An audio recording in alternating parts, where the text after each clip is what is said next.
Side அடிக்கிறோமா அதோட stop பண்ணிக்கணும். பேச வந்தாங்களா ஹாய் அண்ணா பாய் அண்ணா அப்படி சொல்லி முடிச்சிடணும். அவ்வளோதாங்க. ரொம்ப டீப்பெல்லாம் போகக்கூடாது. ஆமாம் ஆமாம்.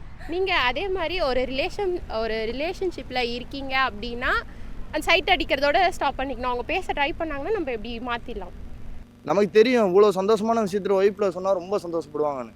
அதை சொல்கிறது தான் பெரிய தப்பு. ஏன்னா அந்த சந்தோஷத்துக்கு அப்புறம் அதை விட பெரிய சந்தோஷத்தை கொடுத்தா தான் அவங்களுக்கு அது மேனேஜ் பண்ண முடியும்.